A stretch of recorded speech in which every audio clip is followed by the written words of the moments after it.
Maaliif akka jijjiiramte hin beeku.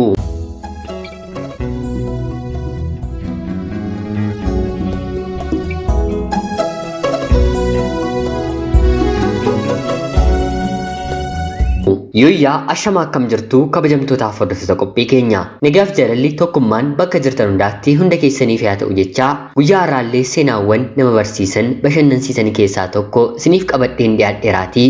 Hanga xumura qophii kanaatti laayikii fi sheer akkanumallee sabskiraayib gochuun na waliin tura. Namoonni xalayaa jaalalaa yookiin immoo seenaa jireenyaa keessan ergachuu barbaaddanii lakkoofsi bilbilaa kiyyaa teelegiraamii irratti isiniif dalaguu dide wiixataatii kaaseen lakkoofsa haaraa qabadhee waan hin dhiyaadhuuf haga sanatti na obsaa jechaa.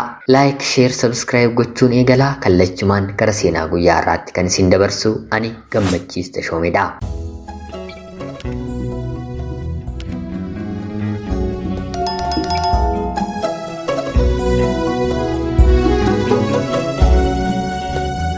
Maaliif akka jijjiiramte anuun beeku.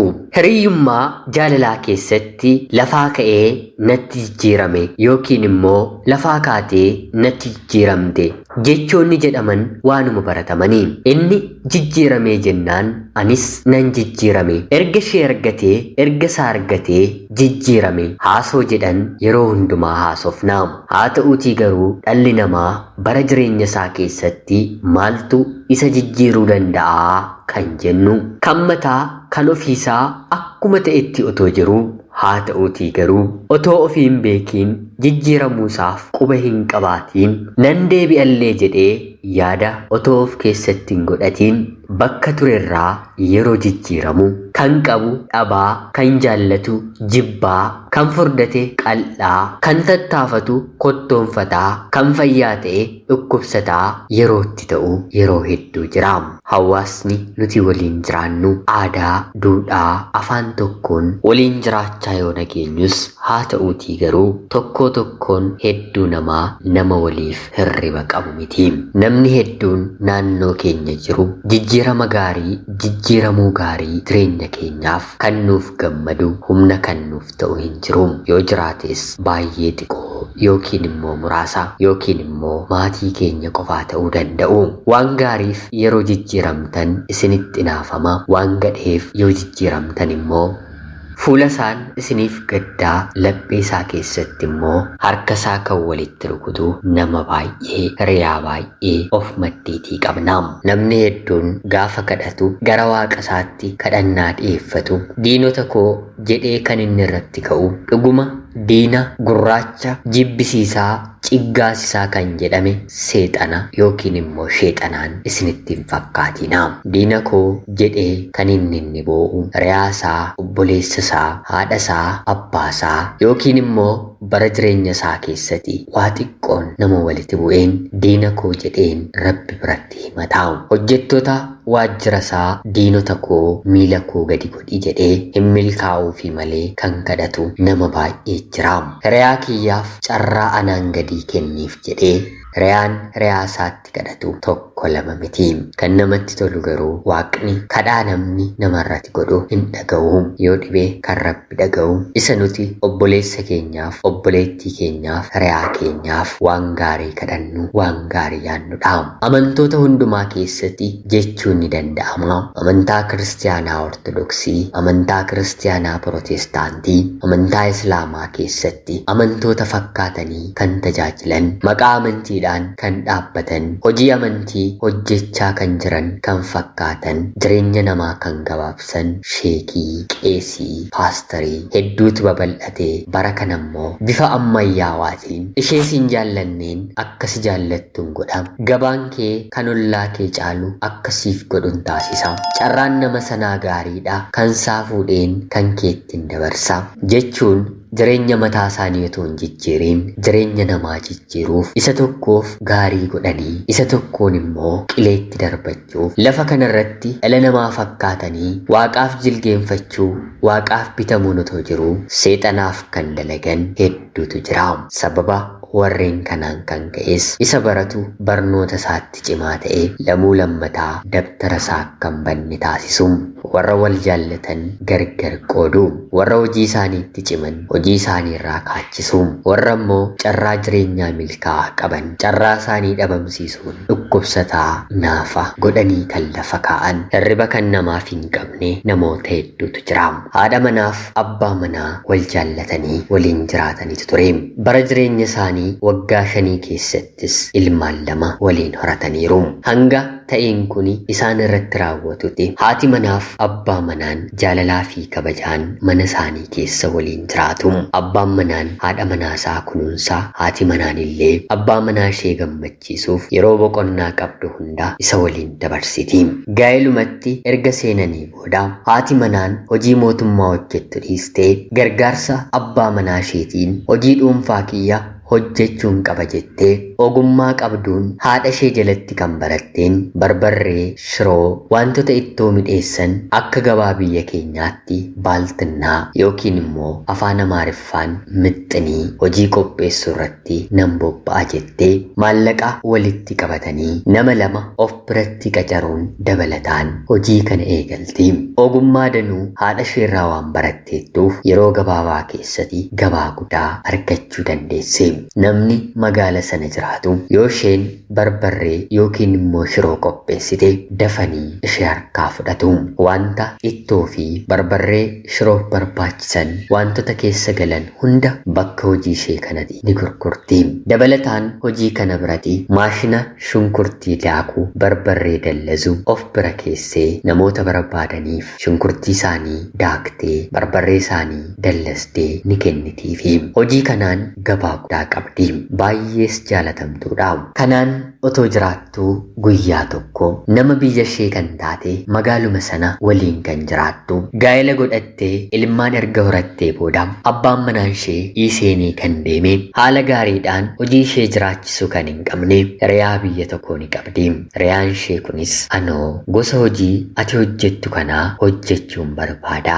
Magaala kana keessas namni hedduun hin jiru mana naa barbaadi jettee riyaa ishee kana gaafatti. Yeroo kana haati manaan kunis gabaan ana bira dhufu humna kiyyaan olii naannooma kiyyatti kireeffattee yoo ana biraa dhaban si bira dhufu yoo si biraa dhaban immoo ana bira dhufu akkanaan gabaa keenya ol kaasnee dalagachuu ni dandeenya. Ollaa kiyyaatii suuqii kireeffamu siin barbaadaa jettee deebistiifi.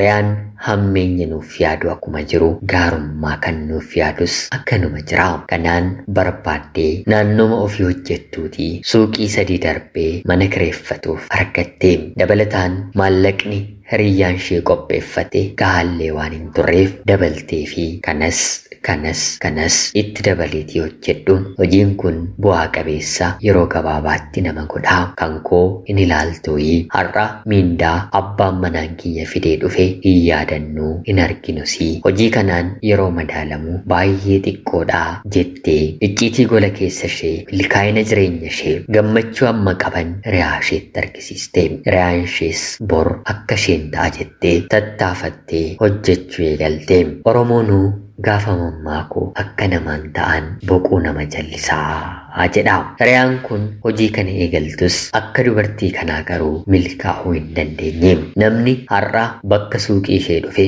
bor deebi'ee mana ishee hin dhaqu. Sababiin isaa immoo dubartiin isheen jalqaba eegalte kuni waan hundumaa akka mana isheetti mi'eessitee wantoota barbaachisan hunda itti gochuun bu'aa xiqqoon gurgurtaa baay'een gabaa ofitti harkistee nama daldaltudha. Isheen suni garuu bu'aa irratti qofa waan xiyyeeffatteef kanarraas sanarraas hir'isaa mi'aayina isaa gadi buusaa hojii kanatti fufte.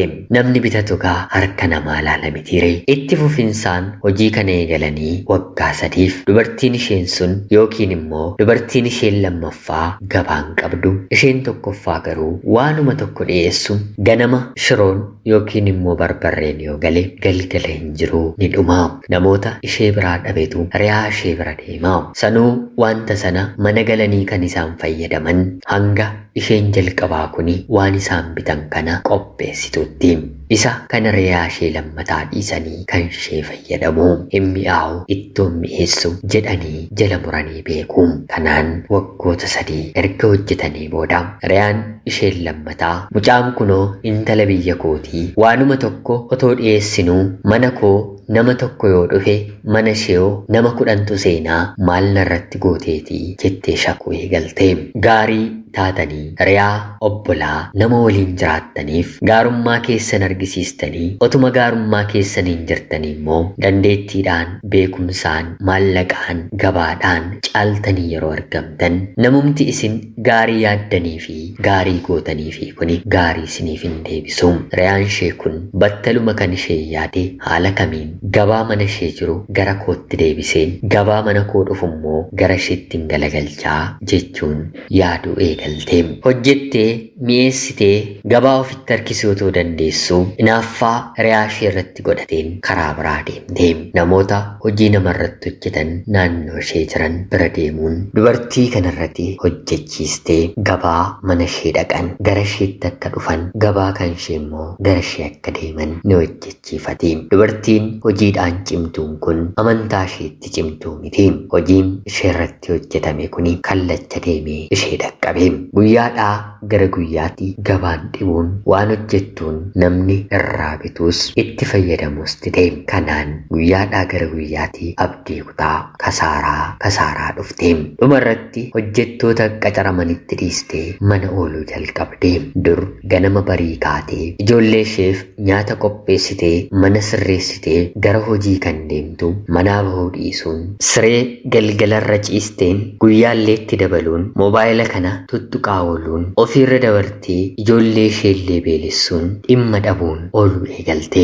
Abbaan manaan maal taate? Maaltu sitti irrate? Maaliif akkana taata? Gara hojiitti maaf hin deemtu? jedhee ishee kadhachuu eegale. Haa ta'utii garuu haati manaan deebiin deebistu. Manni sirraa'u ol jettee waa tokko hin dalagdu. Yeroo gabaabaa keessatti namni mooraalii hojii hamma kanaa qabu akkas ta'a jedhamee yaaduun gonkumaa ni ulfaata. Haa ta'utii garuu dubartiin kun akkana taate. Hojii isheefis mana isheefis ta'uu dadhabde. Dhumarratti hojjettoonni hojii kanaaf isheen qacarte jala jalaan balleessuun hatuun kisaaraa guddaadhaaf saaxilamte.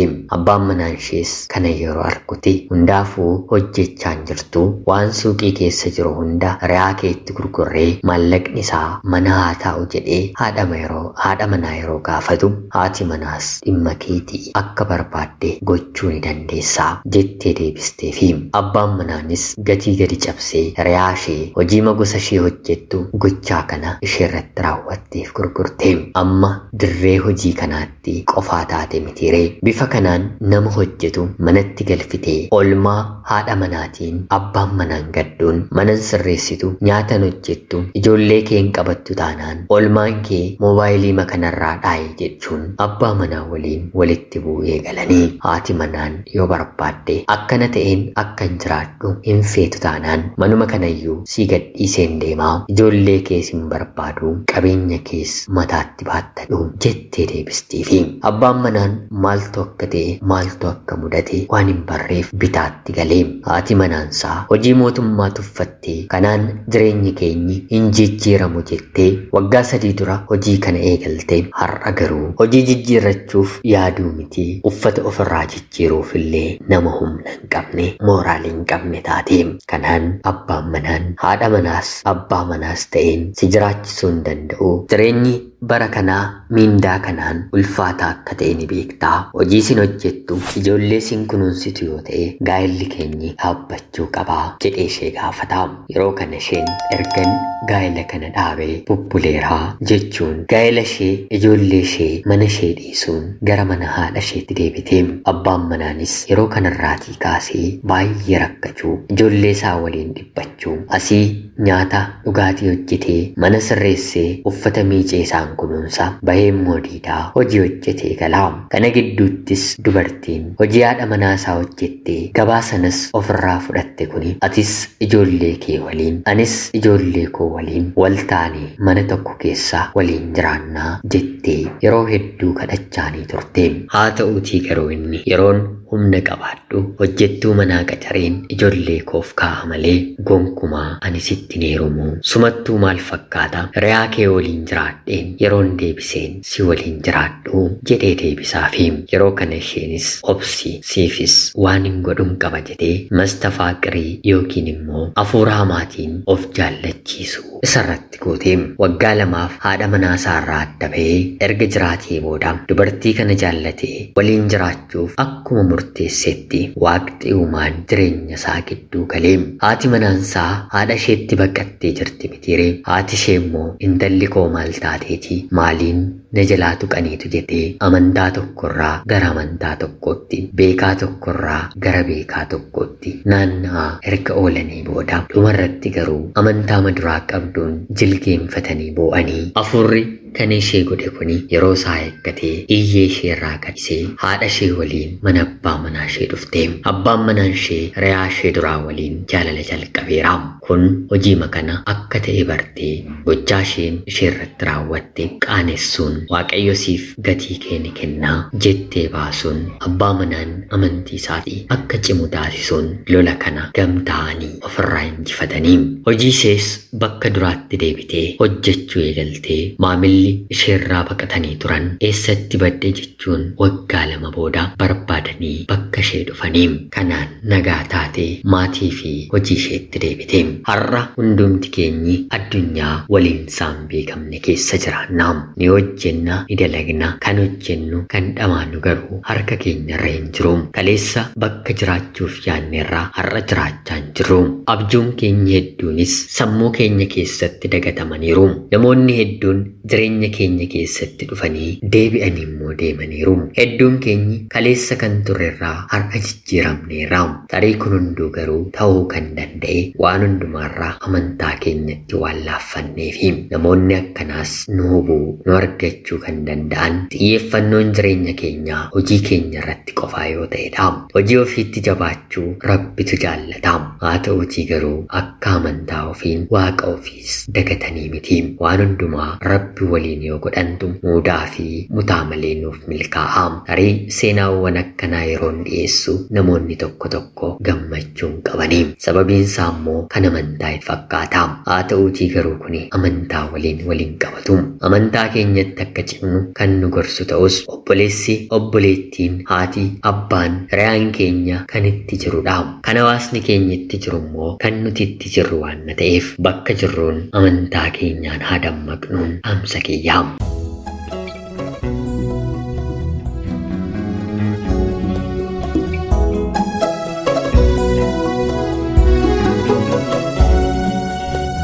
Egaan jaalatamtootaaf hordoftoota qophii keenyaa seenaa guyyaa har'aarraati illee waa hedduu akka barattan akka hubatan homaa shakkii tokkollee hin qabu. Seenaa kanarrattis yaada gaaffii yoo qabaattan komentii jalatti naaf barreessaa yoo jaallattan laayik sheer gochuun dagatinaa. Haga yoonaatti yeroo keessan naaf kennitanii dhaggeeffachaa turuu keessaniitiif guddaa galatoomaa. Qophii seenaa gara biraatiin hanga walitti deebinutti bakka jirtan maraan turtii gaarii.